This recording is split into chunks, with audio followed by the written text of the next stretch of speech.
Buenos dias, buenas noches, au revoir, or buenas tardes. Hey, Morgan Wright, CEO, founder of the National Center for Open and Unsolved Cases, right here. Again, looking a little ragged, but I want to bring you up to speed on some stuff that is going on. I think things are starting to get exciting. I know I said I'd wait till, well, if you read the description, it says, and some neat things happening. I just got off the call with a good friend of mine, John Leonard. Him and I go back years. He's a Boston guy. Boston, Harbor. He's out on his boat in Martha's Vineyard up there somewhere. But I'm telling you, there's some very interesting stuff about to happen. Some very interesting stuff about to kick off. But let me give you guys quickly an update of what's going on.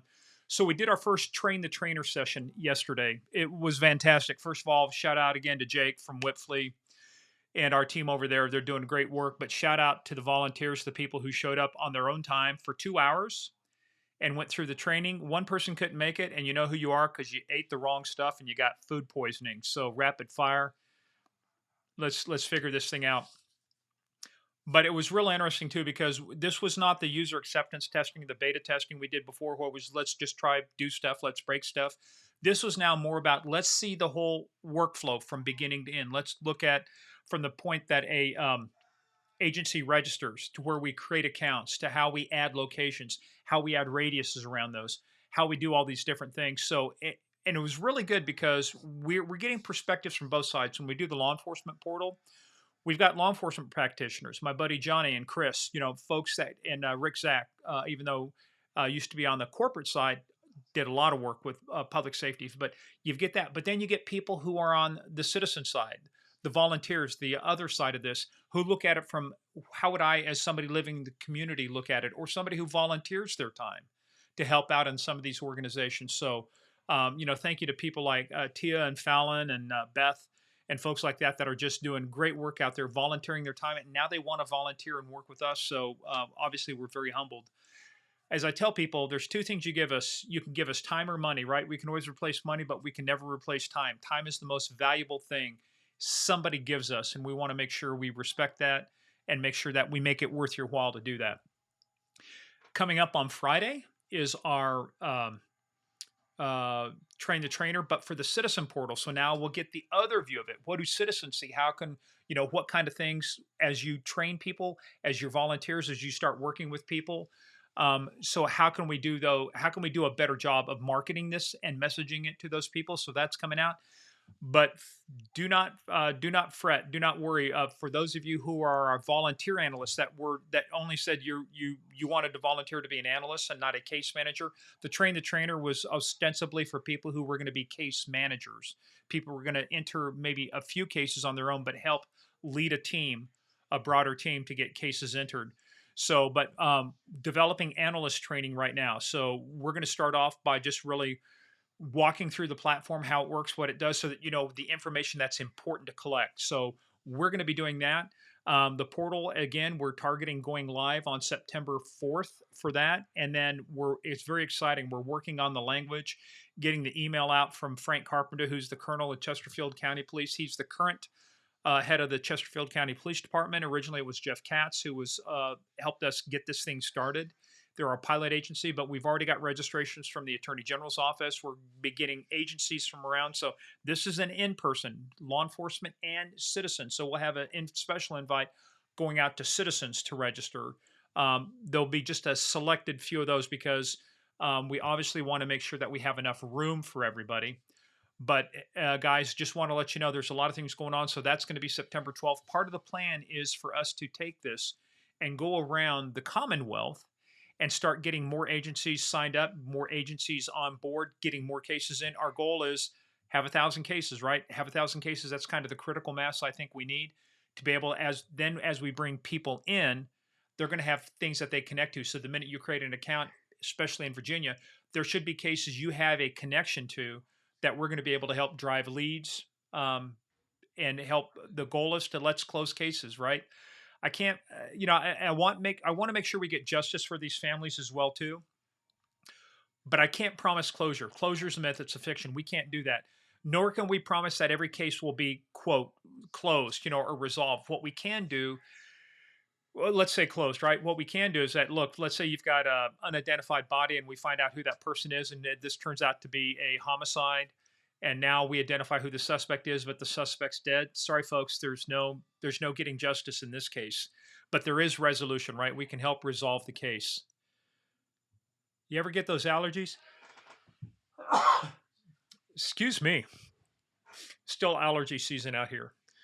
So we want to make sure that we can resolve. We want to close cases when we can, and we want to resolve cases when we can't close them the traditional way, which is by making an arrest, uh, getting the lead that leads to a trial and to a conviction. We can't even guarantee a conviction. All we can do is say that, hey, look, if we help you identify the person you're looking for and they go to trial, the outcome of the trial, although we'd love to make sure that the guilty always get convicted, we know that doesn't happen. It's there's an old saying that says it is more important that 10 guilty people go free than one innocent person go to prison. You may or may not subscribe with that, but the last thing we want to do is put anybody innocent in prison. But at the same time, if you're guilty, we want to make sure, look, there's going to be holes in every case. We just want to make sure the holes in that case are so small that you can't sneak through it.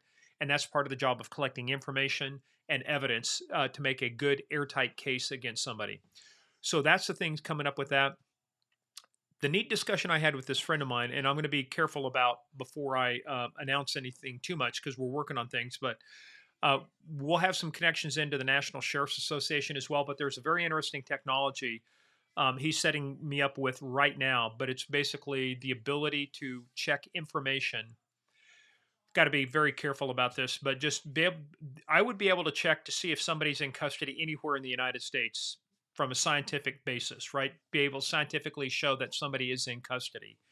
And what's the advantage of that? Well, think about this. If we start looking for wanted fugitives, if we start looking for suspects, wouldn't it be nice to know if they're already in custody somewhere? If somebody has put, this is a technical legal term, has put the habeas grabus on them and they're already in custody somewhere. Wouldn't that be good to know? I think that'd be good to know.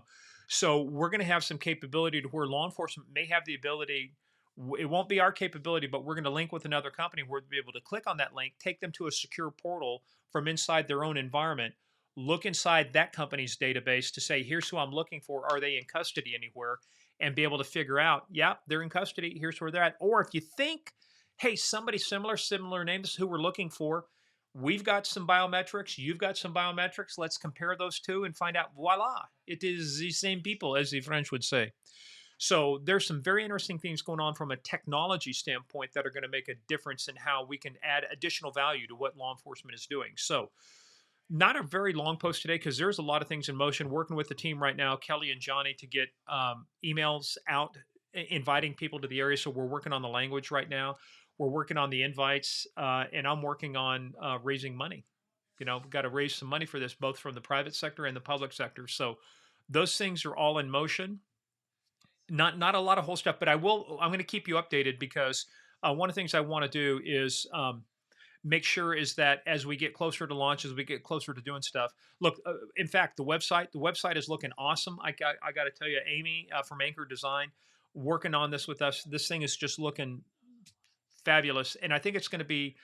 Look, it's like anything else. You got to start somewhere, right? But we're going to start off with a very credible presence on the internet. We've got accounts now on where do we have accounts now on? I want to make sure I don't forget anything, but we have accounts on Facebook, X, LinkedIn, YouTube, Instagram, and TikTok. Am I a big fan of TikTok? No, but guess what?